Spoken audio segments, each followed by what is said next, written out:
We are the Guinea Pig Collective. All will be assimilated. Resistance is futile. Welcome back. This is where we're hanging out with Rorschach, the superhero pig. Getting ready to take a look at something that is superhero related. This one coming by way of Neca in conjunction with King Features. We got the original superheroes. We've got Flash Gordon with 33 points of articulation. This is one that I had gotten quite some time ago. I got him, I got Ming the Merciless, and I had also gotten the Phantom, and there was another version of Flash Gordon that I did pick up. See the back of the box art right there? I did pick up this version as well. I will not be opening this one, this big carded one. It's essentially the same as this figure with a few color variances and of course not as many accessories as the one in the box comes with. So the one in the box is the one we're going to open up and take a look at it. Here we go. Pathetic earthlings! Who can save you now?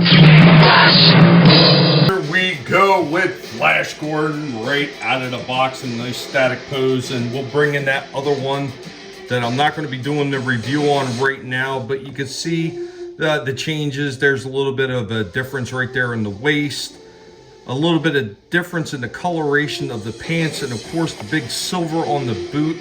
The face is slightly different on this one, but there is a secondary head that comes with this one that is exactly the same as this. Here we go with Flash Gordon in a bit of a pose, getting ready to duke it out with the bad guys. You can see some of the points of articulation, and as we get through the review, you're going to be able to see the rest of them. So let's get out some more of his accessories. Here we go with him in a bit of a wide stance right there, showing off some of the other points of articulation, seeing all the movement up in the arms, the bend in the wrists, and of course the other hand, that's a grasping hand for the blaster, which in case you can't tell, is tucked away in his belt holster. I will say it's a very odd placement for the belt holster. You almost think it should be back up a little bit further, but there is that. Here we go with Flash in a bit of a kneeling position. Of course, he's got his gun out and he's firing away. It does come with a really cool blast effect. It comes with a couple of different blast effects. Really difficult to get him into the kneeling position because he has on the waist what Vinny likes to call the diaper. So it does have this rubber diaper on there thing. It does kind of restrict the leg coming up far enough to get into a perfect kneeling position. Kind of turn the lights down, and of course we've got a snake light in behind, so we kind of show off that blast effect just a little bit. Zoom in. It actually looks a lot better from my perspective. We go with another pose with Flash Gordon, showing off some of the articulation. Unfortunately, this articulation is not good enough to allow him to stand on his tippy toe without some kind of additional aid. That's why I got the mini base in the front foot. We also have a secondary blast effect right there. It's a long shot blast effect where it's actually bouncing off a surface or another character. I will say Neca absolutely dropped the fucking ball on that one, because the way they actually designed it, there's a notch out at the bottom of the blast effect that goes over the gun that's supposed to fit over the end sight of the gun. It does not fit, so this damn thing falls off consistently and quite often. Absolute crap as far as quality as control is considered with that accessory. Pose with Flash Gordon walking, and now you can see he's got his last two accessory pieces. He's got his sword and his scabbard. Here we go with one more with Flash Gordon using both hands to wield his sword.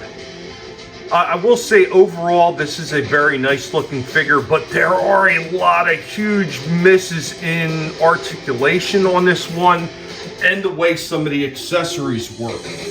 Number one, there is a bit of a problem with some of the toes on these things. Like they bend, but they're so weak, like so incredibly weak. They almost feel like they're going to break.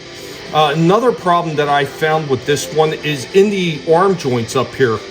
He does have a bit of a problem with the one arm joint where it feels extremely weak in the elbow. Now, if I can only get this sword out of his hand.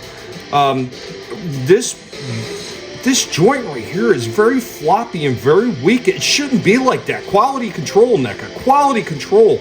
I waited so long to be able to review this one because it looks absolutely terrific. The one that I did for the Phantom, I had no issues with that one whatsoever. This one, I am finding all kinds of issues. And it really is sad because it is quite an amazing looking figure. Once again, Neca, quality control with this shit. Look at that. Can't even stand on his own. Anyway, guys, even though this one looks nice, he's got some okay looking accessories. He's got the different head mold. Because of the lack of detail, finer detail, especially with the articulation and with some of the accessories not working the way they should, the absolute best that I can give this one is a 7 out of 10. And it's sad because it looks amazing for that cartoon-esque, almost cartoon-looking version, the comic version of Flash Gordon. It just is a shame. But 7 out of 10 is the best we can give it. Anyway, guys, that is all we have on this one. What did you think about our assessment of this figure? Be sure to let Rorschach, the superhero pig, know what you thought. Later, y'all.